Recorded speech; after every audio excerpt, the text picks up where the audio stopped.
इंदौर के राजेंद्र नगर थाना पुलिस द्वारा ड्रग्स तस्करी मामले में गिरफ्तार 2 आरोपियों से पूछताछ के दौरान कांग्रेस प्रदेश अध्यक्ष जीतू पटवारी के भाई कुलभूषण उर्फ नाना पटवारी का नाम सामने आने के बाद प्रदेश की राजनीति गर्मा गई है।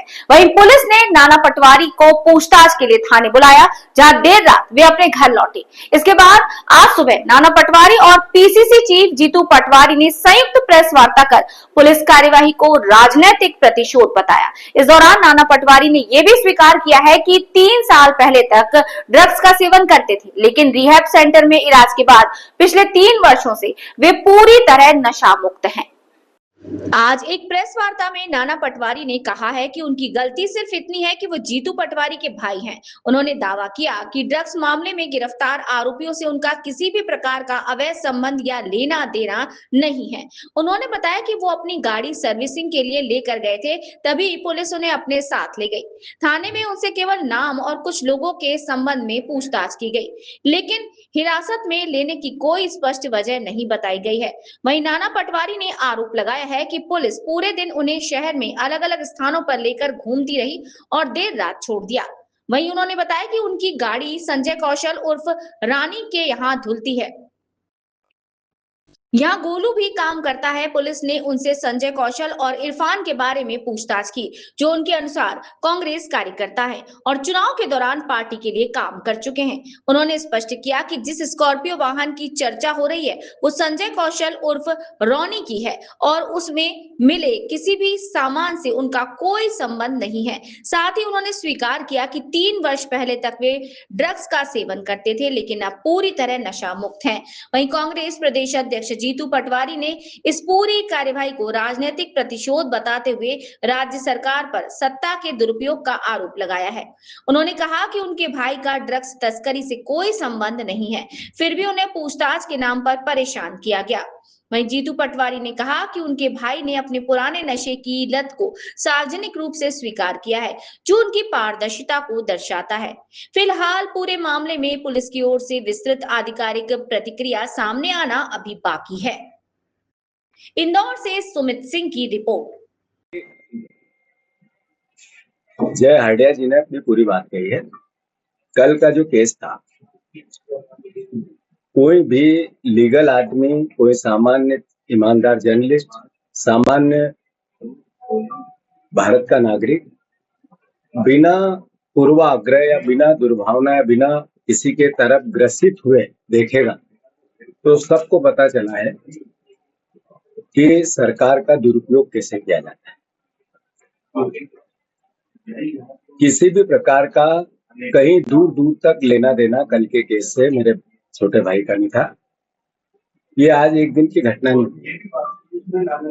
15 तारीख के दिन मुझे एक नोटिस दिया है कि आपको पेश होना है। किस दिन? जब मेरी साइकिल यात्रा में साइकिल पे रहूंगा भोपाल, साइकिल। ये पहले दिन रिवेंज नहीं ले रही है सरकार।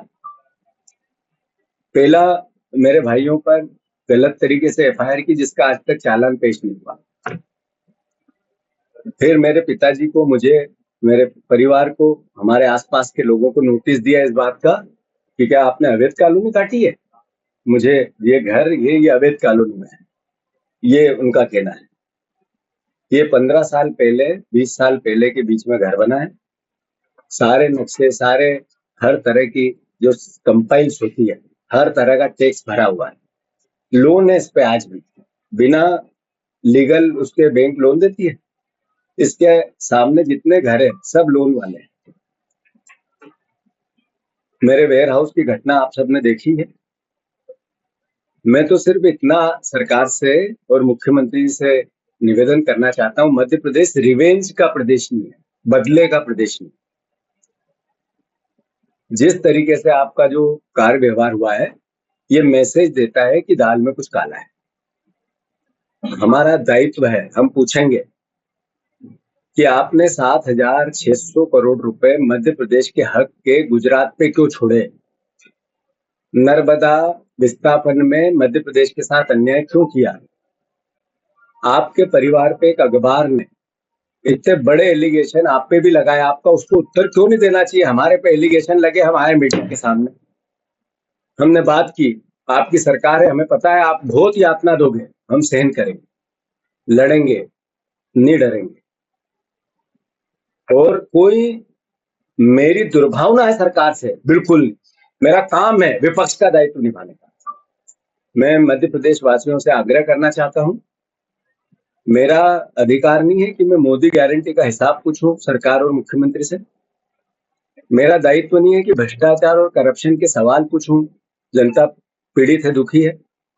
मेरा दायित्व नहीं है कि नर्मदा सरदार सरोवर में 7,600 करोड़ रुपए का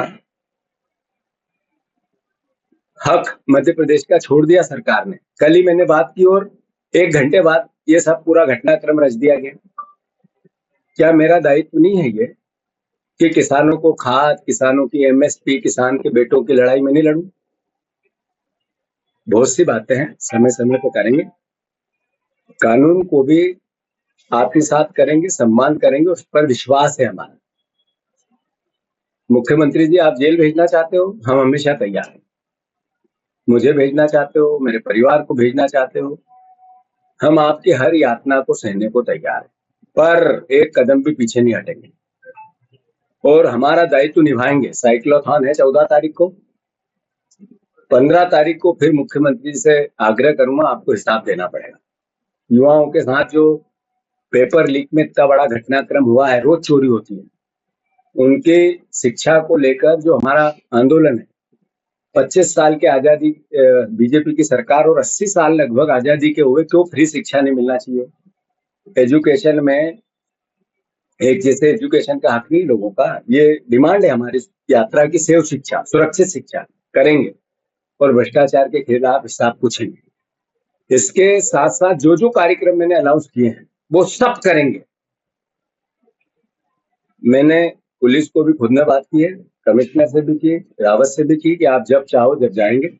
मेरा भाई भी जाएगा, पूरा परिवार जाएगा। जो कानून के तहत हम पे प्रशासन कंपाइल करता है, वो गए वेयर हाउस पे, उन्होंने कहा सफाई नहीं है, हमारा दायित्व था, हमने कराई। उन्होंने कहा नाली साफ नहीं है, हमारा दायित्व था, हमने कराई। उन्होंने जो जो भी फायर सेफ्टी थे वो देखे नहीं उनने, पर उनको भी व्यवस्थित रखा कि सरकार का अगर, और मैंने वेयर हाउस उनको किराए पर नहीं दिया, अधिग्रहण किया मेरा वेयर। फिर भी सरकार ने जो बोला हमने कानून के तहत एक्सेप्ट किया। हमारा दायित्व, हम नागरिक हैं, एक विपक्ष के जिम्मेवार कार्यकर्ता है, हमारा काम हम करेंगे, पर हम हठधर्मिता, अहंकार, ऐसी भाषा ऊंची नीची ओछी ये भी नहीं बोलेंगे। बहुत ताकत से वजन मेच्योर तरीके से ये कहेंगे, बताओ भ्रष्टाचार क्यों। धन्यवाद।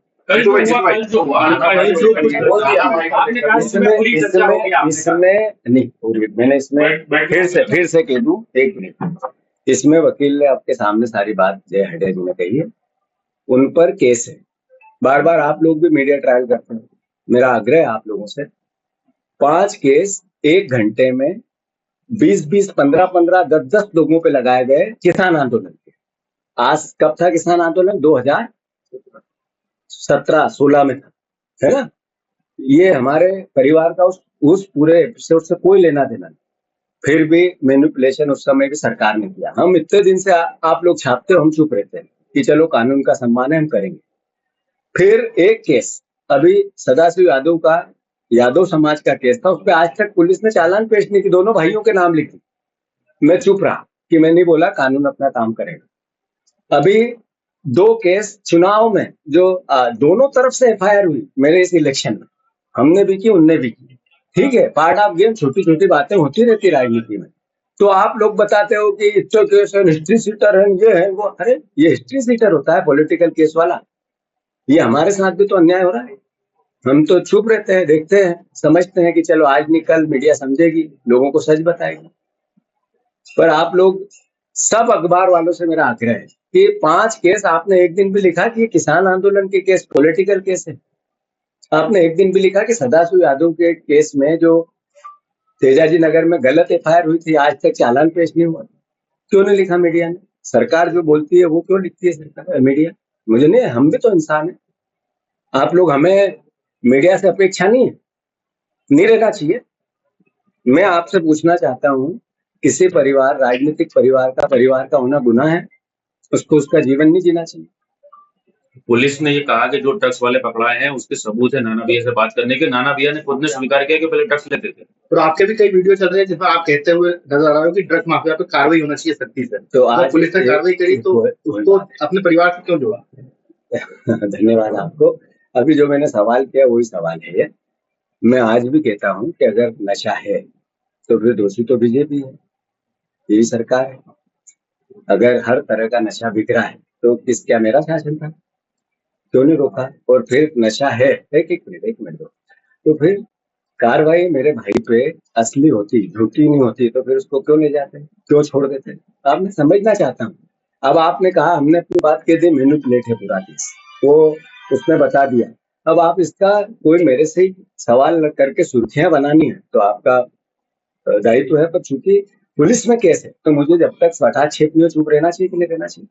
बताओ, चुप रहना तो ये हूँ ना अभी, यही तो बता जो वैसे कांग्रेस मेरा आग्रह हो गया, कांग्रेस से हो गया आपका, जीतू भाई, आपका पूरा नाना भाई जो है उन्होंने भी कहा कि वो पहले कभी इस ड्रग्स में थे लेकिन अब नहीं है। किसको कहा उन्होंने? मीडिया से बोलते गए कि मैं ड्रग्स लेता था, अब मैं इन सब चीजों से 3 साल से दूर। बोले वो मेरे पहले की गलती थी, 3 साल से दूर हो चुका हूँ। ये अब इससे साफ गोई कुछ हो सकती है? इससे साफ गोई कुछ हो सकती है? मैं एक बेटा हूँ, मेरा परिवार है पूरे प्रदेश में, पूरे इंदौर जिले में। मैं हर परिवार के साथी से पूछना चाहता हूँ कि आपके घर में अगर नशा है तो आप पीड़ित है या नहीं है? ऐसे हर परिवार है, हर परिवार दुखी है। तो ये मैं बार बार जब कहता था सरकार को कार्रवाई करनी चाहिए, तो एक जनप्रतिनिधि का, एक नागरिक का दायित्व नहीं करना चाहिए कि नहीं करना था? तो ये इसको राजनीतिक अमली जामा पहनाना क्या सच है? मैं इतना ही कहना चाहता हूँ, ये केस एक अलग है और पॉलिटिकल मेरा जो दायित्व है वो अलग है। तो मेरा हाथ जोड़ के निवेदन है कि राजनीतिक रूप से हम अपना काम करेंगे, ताकत से करेंगे, किसी भी मैनिपुलेशन में डरेंगे नहीं, दबेंगे। धन्यवाद। नाना भाई बताएं, आप लोगों आपको पुलिस जो है वो लेकर गई, जिनको पकड़ा गया है वो हमारी विधानसभा के ही हैं और ऐसे बहुत सारे लोग मेरे को पहचानते हैं। पूरा केस पूरी तरह से बनाया गया है, ना मेरा उससे कोई इन्वॉल्वमेंट है उसमें, ना मेरी उनसे इस बारे में कभी बात हुई जिनको पकड़ा है। मुझे पुलिस के द्वारा कल रात को पता चला कि ये आपको इसलिए बुलाया गया, पूरे दिन इन्होंने मेरे को नहीं बताया। आपको कहाँ से पुलिस ने हिरासत में लिया था, कहाँ जा रहे थे उस समय? मैं गाड़ी पटकने जा रहा सर्विस शुरू कर, सनशाइन के गेट से पकड़ा है। तो उस वक्त आपसे क्या कहा? कुछ भी नहीं कहा, सुबह से लेकर शाम तक कोई बात नहीं। और फिर बाद में क्या बताया? जब यहाँ पे थाने पे लाए, जब मेरे से पूछा गया लड़कों का नाम क्या आप जानते हैं क्या, मैंने कहा जानता हूँ। अच्छा, ये कौन थे दोनों जो आरोपी पकड़ाए थे? ये रोनी और ये दूसरा जो था गोलू। इसके ये गाड़ी धुलती है हमारी, संजय कौशल का वो है सर्विस सेंटर। संजय कौशल का भैया ये नर्मदा चौराहे। और जो दूसरे उसके पटाखे की दुकान है गाँव में सामने।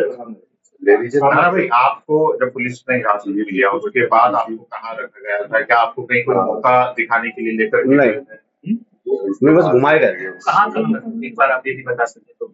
ऐसे इंदौर शहर के आसपास। नहीं, कुछ बोला होगा? नहीं, कुछ बात ही नहीं, कोई बात ही नहीं। मेडिकल के लिए ले गए थे आप? नहीं, बिल्कुल छू तक नहीं बोले।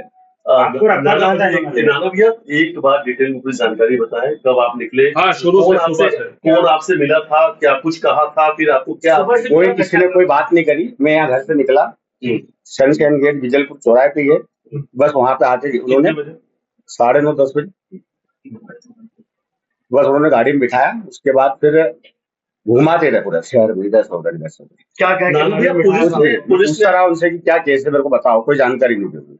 नाना भैया, पुलिस ने आपसे सवाल क्या पूछे? कुछ भी नहीं। ब्राउन शुगर की बात आ रही है? कुछ भी नहीं, एक सिंगल वर्ड नहीं बोला, पता चल जाएगा, बस यही बोलते। आपने क्या ये बोला था कि मुझे मेरे वकील से बातचीत करनी है, मुझे मेरे वकील? नहीं, मैंने ऐसा कुछ भी नहीं कहा। मेरा सिर्फ ये कहना था कि मुझे क्यों पकड़ा गया। फोन भी छीन लिया था क्या आपका? हाँ, मेरा फोन उनके पास था। अभी भी मेरी गलती बस ये है कि वो जीतू पटवारी का भाई, इसलिए मेरे को टारगेट कर। पुलिस अधिकारी कह रहे हैं कि आपको इंदौर छोड़ के बाहर नहीं जाना है, कभी भी आपको जांच के लिए वापस लगा हुआ है, इन्वेस्टिगेशन चल रहा है, सारे साक्ष्य जुटाए जा रहे हैं। हाँ, ये पुलिस का कहना है, आपका क्या? ये रात को उन्होंने जब जो सर से बात हुई, जब उन्होंने बैठे क्या जिन लोगों को पकड़ा था उनके आमने सामने आपको कराया, जिन लोगों ने आपके नाम नहीं करा। ये ब्राउन शुगर के बारे में कुछ पूछा पुलिस ने आपसे? नहीं, लोगों के बारे में पूछा कि इनको जानते हो क्या? किसको? उनकी जानकारी? ये दोनों को जिनको पकड़ा है, नाम बताइए। इरफान और संजय कौशल। और ये एक जो साथ में सिंधी लड़का था, क्या नाम उसका? उसका कोई बेचारा कुछ है ही नहीं। वो आप कैसे जानते हैं उनको? क्या उसको मैंने गाड़ी बुलवा था कि गाड़ी अपने बुलवाने को पता क्या नहीं, तेरी गाड़ी लेके आ। अच्छा, तो ये मित्र है आपका गंगवानी? हाँ, उनको भी लिया था आपके साथ हिरासत में? हाँ लिया था। उनको भी हिरासत में? हाँ। आप 2 लोग थे? हाँ, तो आपको दिन भर क्या गाड़ी में ही रखा था? हाँ बस एक। किसी गुजरात के भूला पेंट का भी नाम आ रहा है? नहीं, मेरी उससे आपका कनेक्शन था आपका ड्राइवर से? 1-8 महीने के लिए काम करने आया था, आज से 1 साल पहले। हाँ, उसी को 10-12 दिन आपने कहा था कि ड्रग्स की 10-12 दिन अपने यहाँ पे गाड़ी चली थी उसने मेरी, उसके बाद छोड़ दिया था। उसके बाद उससे मेरा कोई कांटेक्ट भी नहीं। हाँ, इसमें काली स्कॉर्पियो का भी, हाँ, अपने कार्यकर्ता चुनाव में काम भी किया हमने। दोनों ने चुनाव में? हाँ, नाना भाई, काली स्कॉर्पियो का भी पुलिस ने जिक्र हाँ, वो किया था। संजय कौशल की। क्या वो आप चला रहे थे? आप नहीं, उस गाड़ी में था भी नहीं, वो संजय कौशल उसमें की। शराब और कई आपत्तिजनक चीजें मिली हैं। वो उसका लुकआउट है, वो ना मेरे साथ था वो। जब अच्छा, इनको वो भी- गाड़ी में आप नहीं थे? नहीं, ना मैं गाड़ी में था, ना इनके उसमें था। अपनी गाड़ी जाती है उनके यहाँ धोने, बस इतना ही उनसे अपना। सर्विस सेंटर का डीसी हाँ, नर्मदा। डीसीपी ने डीसीपी ने ये कहा है कि उनके पास सबूत है कि आप पहले भी ड्रग्स लेते रहे हैं इन आरोपियों से। मैं इस चीज का आज खंडन करना चाहता हूँ। 3-4 साल पहले मैं ले रहा था, पर गलती से हो गई थी मसले। उसके बाद मैं 2-3 साल से कभी भी इन चीजों, शराब तक भी नहीं पीता। और ये सेंटर से आने के बाद अभी भी यहाँ क्या है? परसों भी है वहां से? क्या है? मैं यहाँ पे था ही नहीं, बेंगलोर से परसों आया। मैं वेट कम करने के लिए गया था जिंदल। आपके जय भैया। प्रकरण है। वही मैं बता दूं।